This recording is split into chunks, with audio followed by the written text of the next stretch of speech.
This is the Roller Coaster Podcast, and I'm your host, Lucy Q. Life is a wild ride. It has twists and turns. It's scary, exciting, and downright fun. So throw your head back, arms in the air, and come along with me for the ride. Life is like a roller coaster, baby, baby. I wanna ride. Are you exhausted? I am. I'm always exhausted. I mean, it's just part of the system right now. I mean, It is. And you know, and that's the thing is that, you know, I'm exhausted too, because, you know, over the past 2 years, it's been nothing less than, you know, if we look at it, it's trying at best and at worst, it's completely disheartening. And more, I'm finding myself asking how we're ever going to make it through, you know, let's call it this global transformation that we're going through. Because quite honestly, where I am right now, it sucks. Yeah. It sucks. It does. But the good part is that you're not alone. I'm not alone. And before we get any further, I wanted to introduce today's guest, Lynnda Pollio, author of Trusting Currents and Consciousness Doula. And today we're going to open up a conversation about the state of the world that we're in and how we can remain grounded amidst all of this turmoil. So Lynnda, maybe you can start off by sharing with us what a consciousness doula is. Okay. Well, doulas in general, doulas traditionally have been about birthing. There are birth doulas that help mothers in the process of birthing. There are now death doulas that help people that are going through the death process. And I've been involved with consciousness for about 30 years. I started my career in advertising in new business, and then I sort of had a spiritual aha moment and decided that everything I wanted to do in the world from that point on had to be of benefit to people.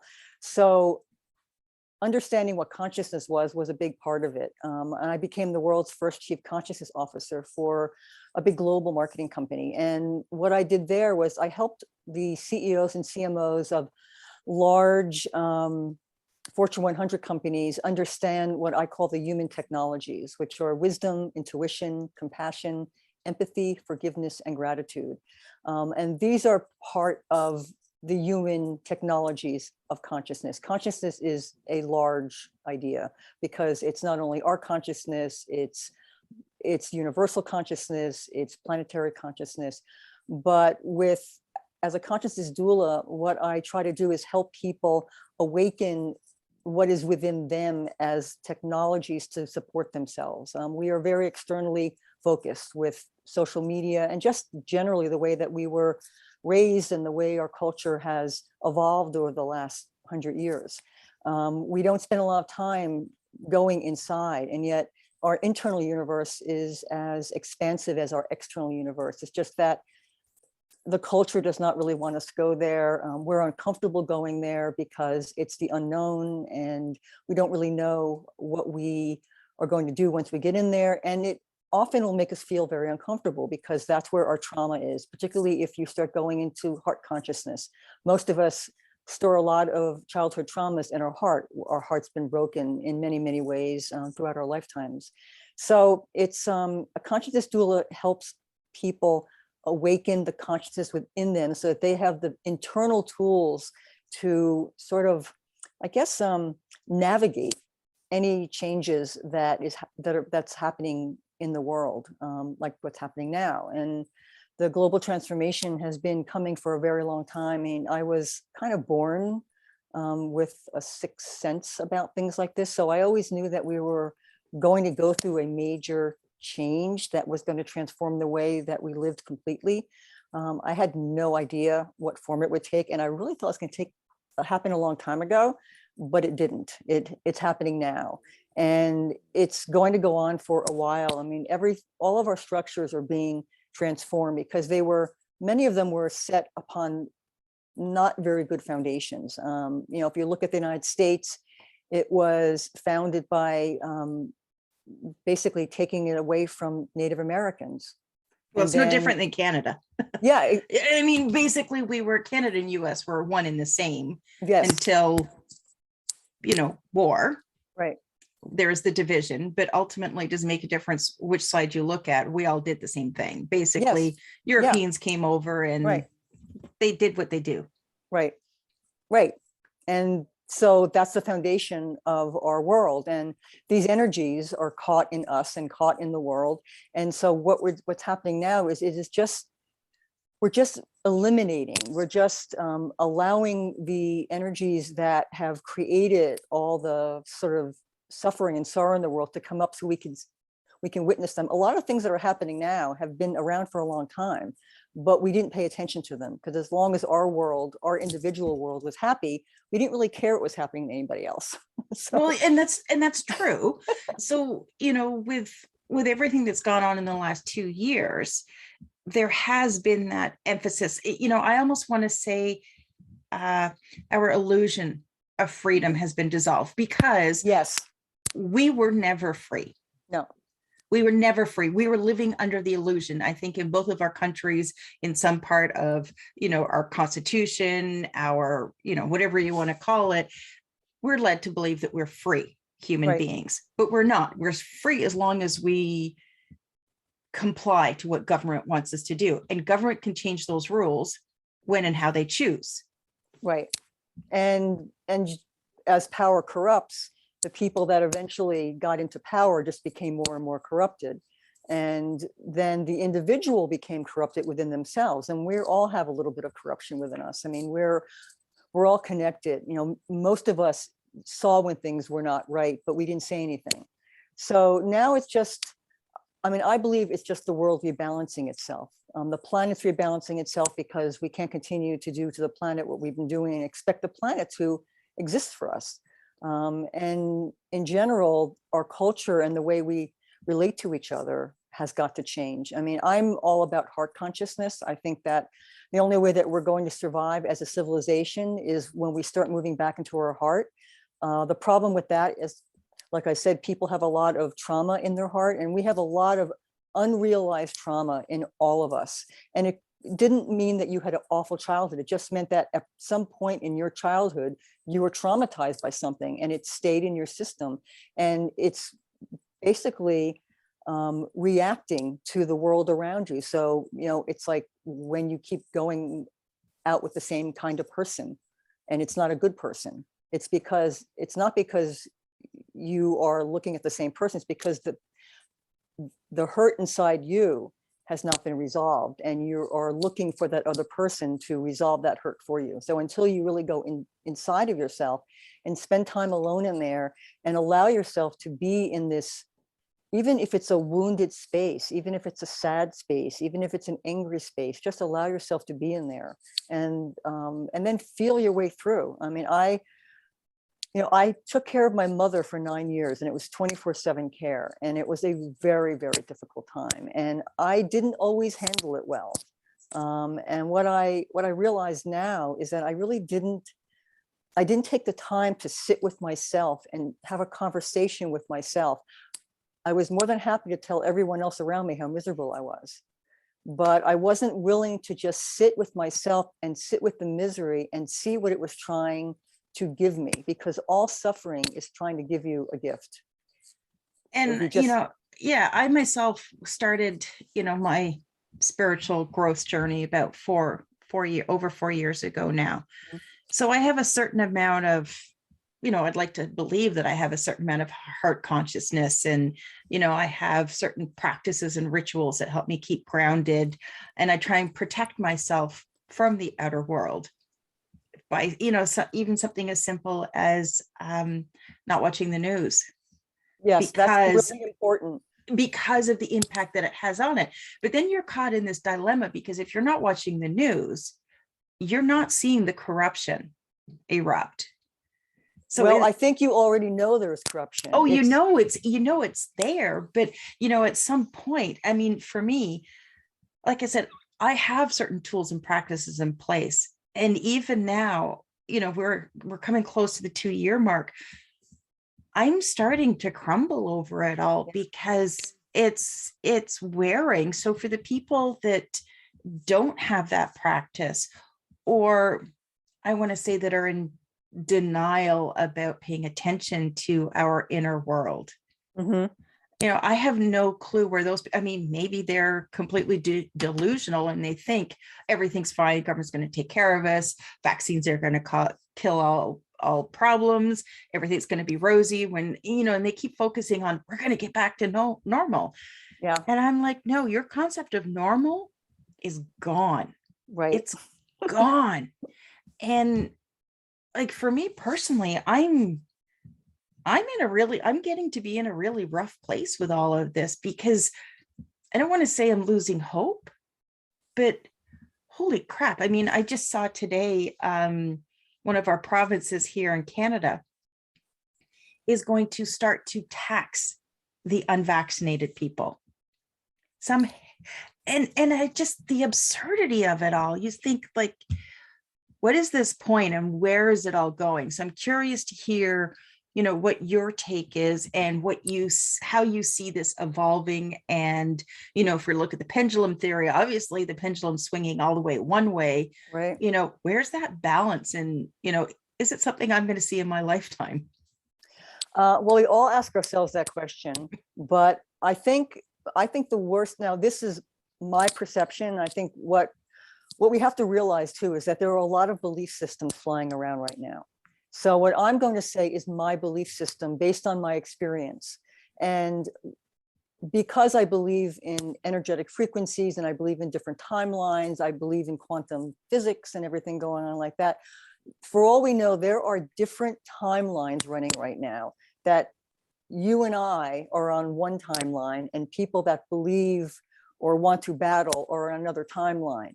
I think for me, it's important that you focus on what you need to make yourself healthy, emotionally, physically, and whether that includes turning off the television, whether that includes meditating, eating healthy, most importantly, finding community that you can talk to. I mean, I think that is really important. I think people are feeling so lost and lonely right now.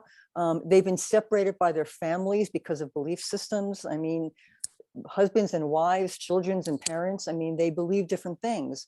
We don't know why these belief systems are so disparate right now. I mean, again, there's a lot of theories about it, but it is. So I think it's important that we recognize that we are going to be, it's like you can sit in the back seat screaming, or you can sit in the front seat with your hands on the wheel.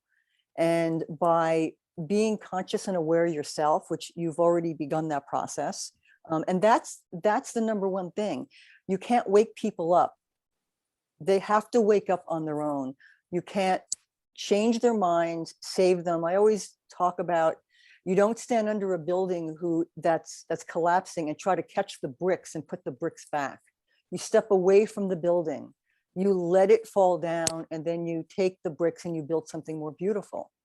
And I think for those of us that, have this hope that this transformation we're going through and all these struggles we're going through, which are going to, I believe, get worse on many levels before they get better, but we have to have hope, and we find hope in each other.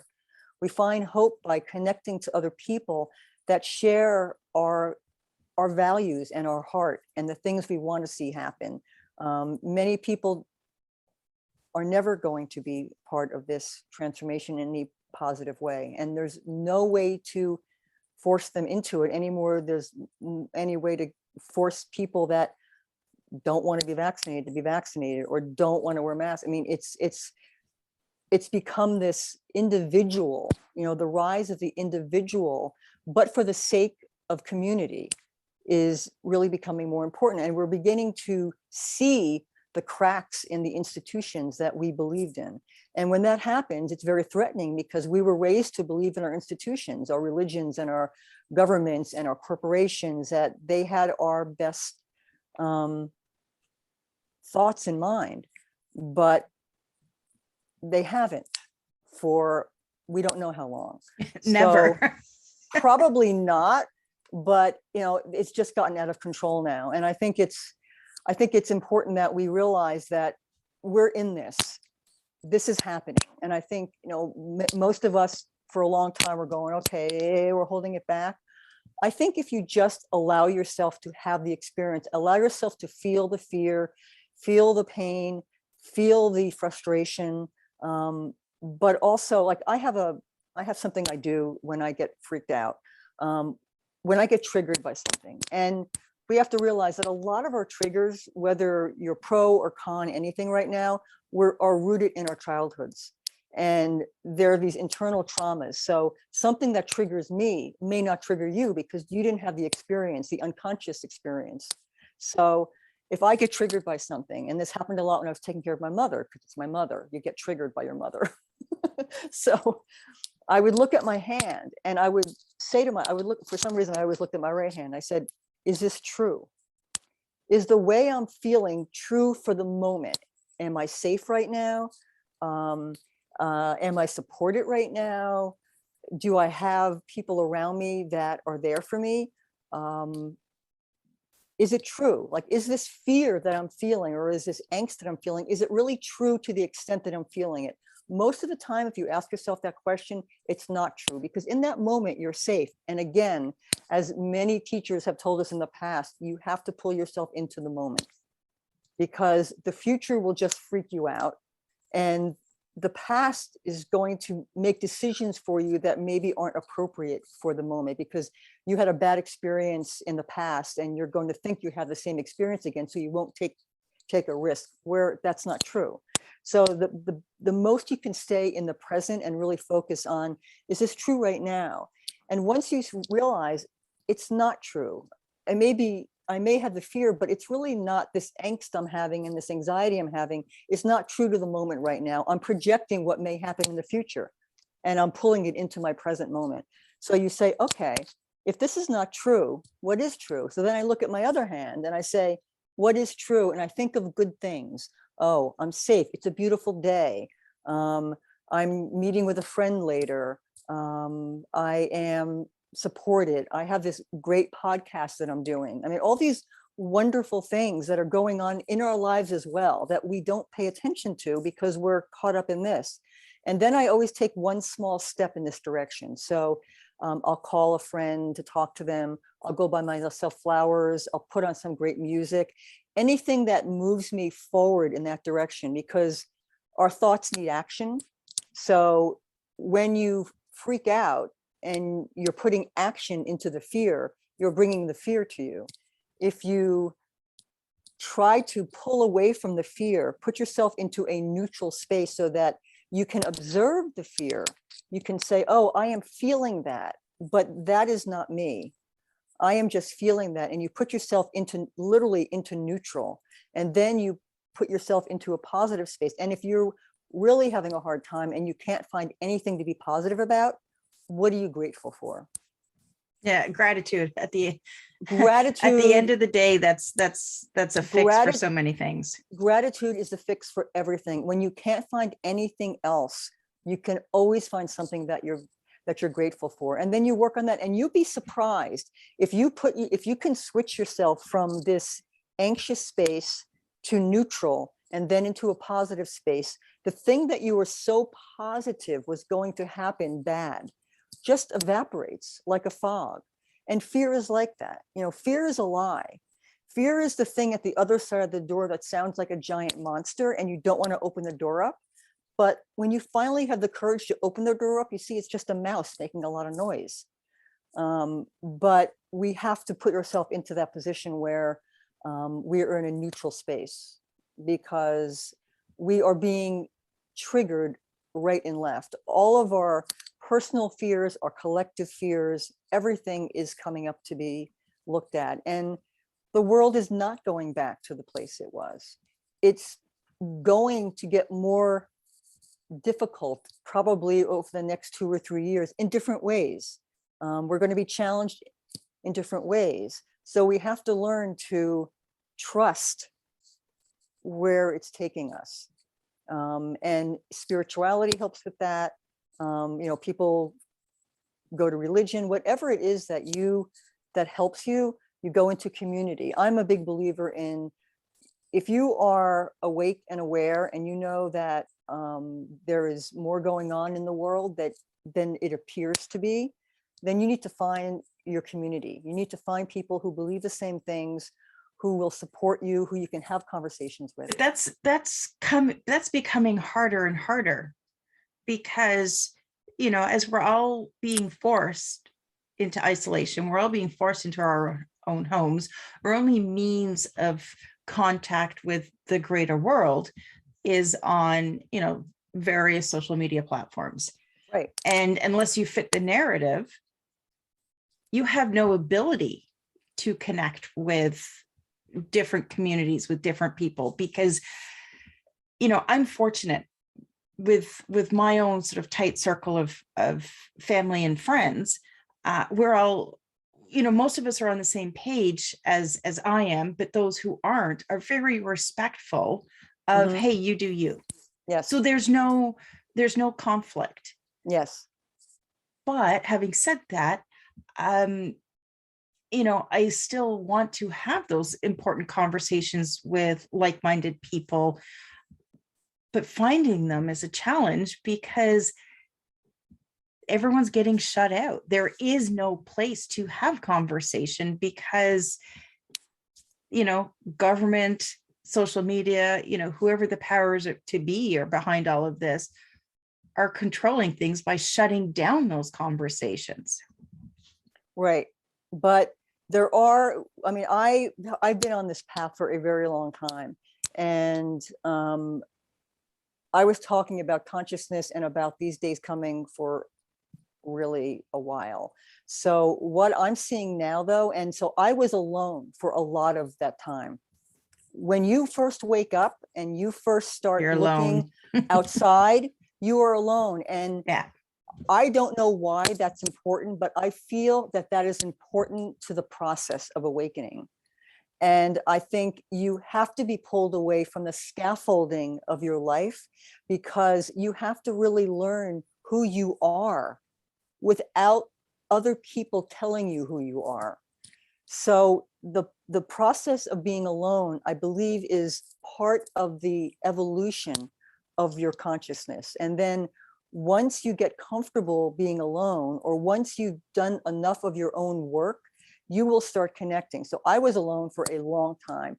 And the only way that I could find people that thought like me, and this is way before what's going on now, this is 30 years ago when I knew the world was going to be going through some big changes, and I was just looking at the world way differently than anybody else I knew.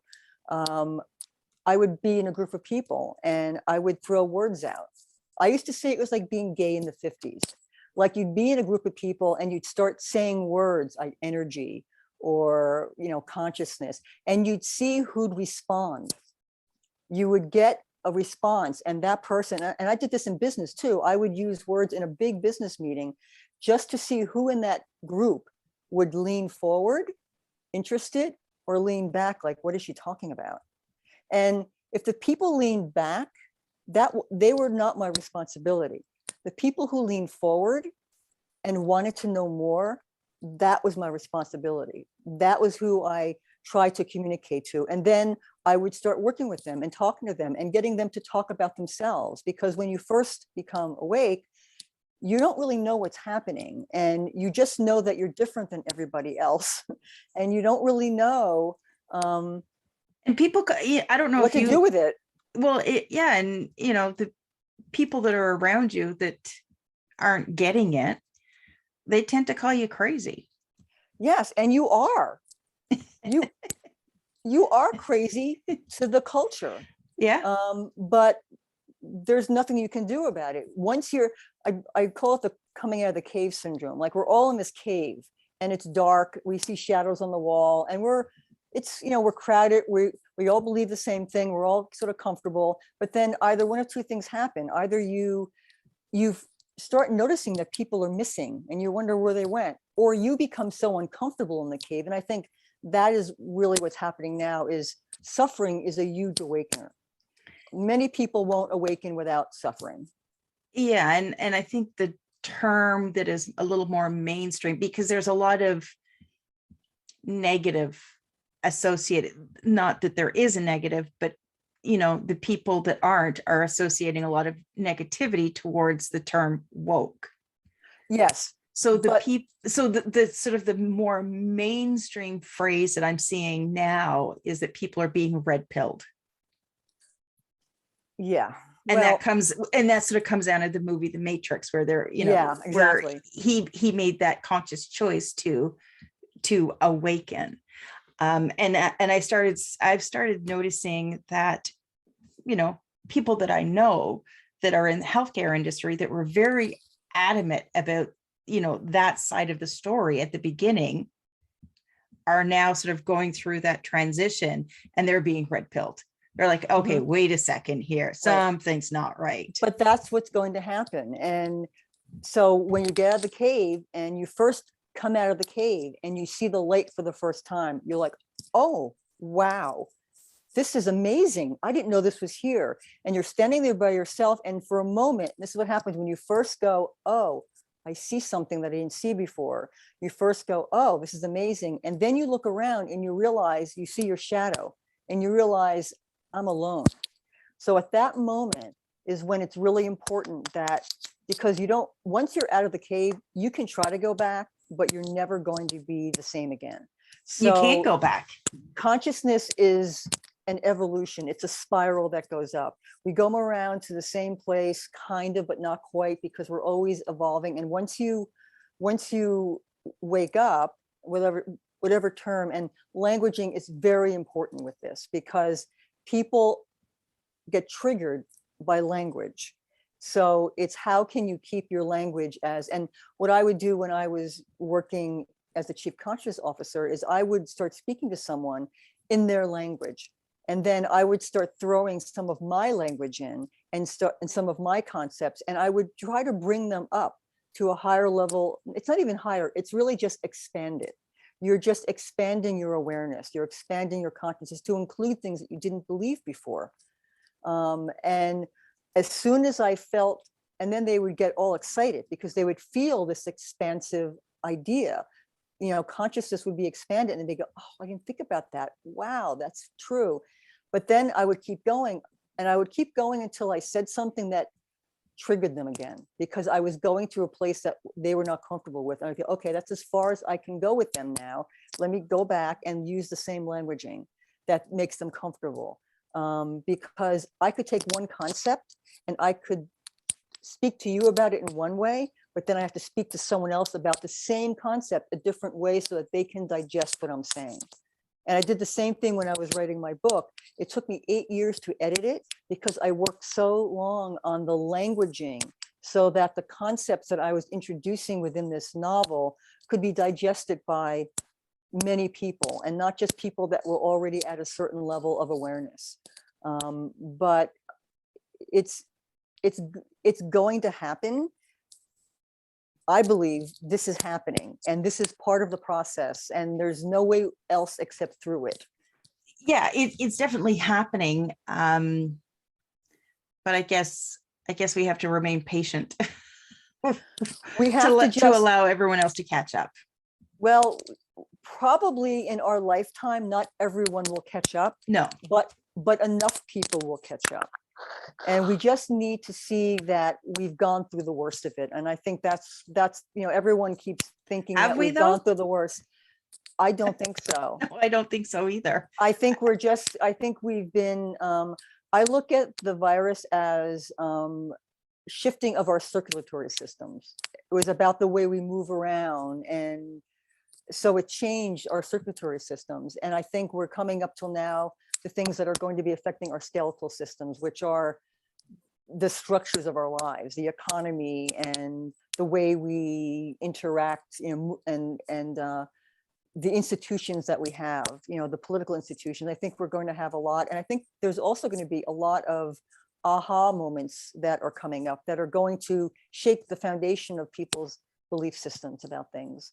And I don't know what they are, but I feel that it's going to really begin to change people. And then people are going to, once more people wake up and they start going, oh, maybe life is not going to go back to the way it was. And maybe I have to take more responsibility. And I think this is all about adulting as well. We have to Mm. start becoming our own adults. We have been trained to basically be the children for institutions, and we haven't really been adults and taken responsibility. So the people that are willing to really look at themselves and not let their inner trauma be projected onto someone else and blame someone else for their problems. Whenever I get upset about someone else, the first thing I do is say, what is it about me? Mm. Because it's never about the other person. It's always about you. And it's always a wonderful invitation to explore why you are having such a problem with that person or that experience, and try to get to the heart of it so that you can then just kind of, give yourself, I think the first thing we have to do is forgive ourselves. We have a lot of internal shame and blame that has been, put upon us by our families and cultures. So we don't really have really good self-esteem. And once we start understanding that we are better human beings than we think we are, then we become stronger and we can take more change. Change is inevitable, and we just have to learn how to navigate it a little bit better than we've been doing it. Yeah, for sure. For sure. Now, as we wrap up, Lynnda, can you, you mentioned your book. Can you give us, a brief description of what your book is, and then maybe share your final words of wisdom with us? Okay. Well, Trusting the Currents is a multi-award winning now novel, inspirational novel that I had no intention of ever writing, but I started hearing the voice of an old Black Southern woman, and I wrote down what she told me. In 2 years, I had a draft, and 8 years later, after I edited it, I had a book out, and it's done really well. It's a very good book for anyone going through big changes in their lives, because it's all about trusting the currents in life, no matter where you are. And even though it's in the shape of a novel, it takes you through these universal messages and these universal experiences that we all have as human beings, and sort of connects us. So that was a very important shift for me in writing that book.